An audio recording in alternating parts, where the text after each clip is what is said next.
पार्थ पवार जमीन परत करण्याची शक्यता। अजित पवार पत्रकार परिषदेत माहिती देण्याची शक्यता। अजित पवारांनी घेतली मुख्यमंत्र्यांची भेट।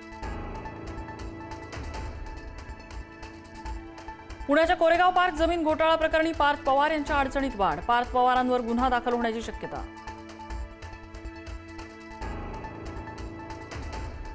कोरेगाव पार्क जमीन घोटाळा प्रकरणी पार्थ पवार यांच्यावर गुन्हा का नाही, विरोधकांचा प्रश्न। मामे भाऊ दिग्विजय पाटील आणि शीतल तेजवानीवरती शासनाची फसवणूक केल्याप्रकरणी गुन्हा।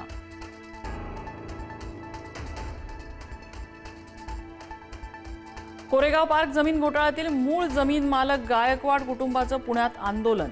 पार्थ पवार यांच्यावर गुन्हा दाखल करण्याची मागणी।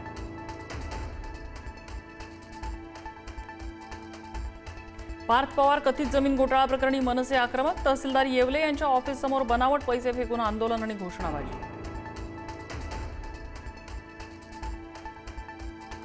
धनंजय मुंडे यांनीच मारण्याची सुपारी दिली। मनोज जरांगेंचा खळबळजनक आरोप। आरोपींना 2.5 कोटी रुपये दिल्याचा दावा।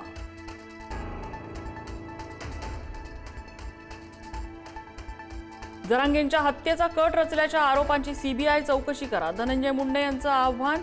माझी आणि जरांगेंची ब्रेन मॅपिंग करा। माझी आणि आरोपींची नार्को टेस्टही करा। आरोपानंतर मुंडेंची मागणी।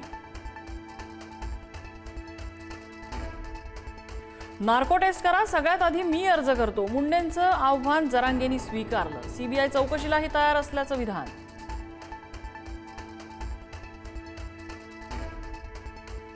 मनोज जरांगे यांच्या हत्येचा कट रचणाऱ्या दोन्ही आरोपींना 5 दिवसांची पोलीस कोठडी। अमोल खुणे आणि दादासाहेब गरुड अशी दोन्ही आरोपींची नावं।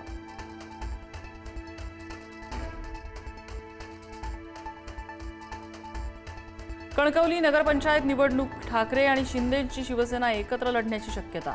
दोन्ही शिवसेनेच्या पदाधिकाऱ्यांची एकत्रित बैठक। शहर विकास आघाडी बनवून दोन्ही पक्ष एकत्र लढणार। आमदार भास्कर जाधव यांच्या मुलावर मारहाण केल्याचा आरोप। विक्रांत जाधव याच्यासह 7 जणांवर गुन्हा दाखल। स्थानिक ठेकेदार शिवसेना युवा सेना जिल्हा प्रमुख सचिन कालते यांना मारहाण।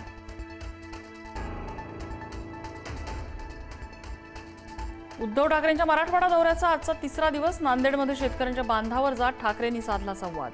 तर शेतकऱ्यांना मिळालेल्या मदतीवरून सरकारवर पुन्हा निशाणा। बेळगावातील ऊस आंदोलन चिघळलं। संतप्त शेतकऱ्यांचा पोलिसांवर दगडफेक। परिस्थिती नियंत्रणात आणण्यासाठी पोलिसांचा लाठीचार्ज। 2 दिवसात निर्णय झाला नाही तर उग्र आंदोलन छेडायचा इशारा। पुण्यातील डोळस कुटुंबाच्या फसवणूक प्रकरणात 3 जणांना अटक।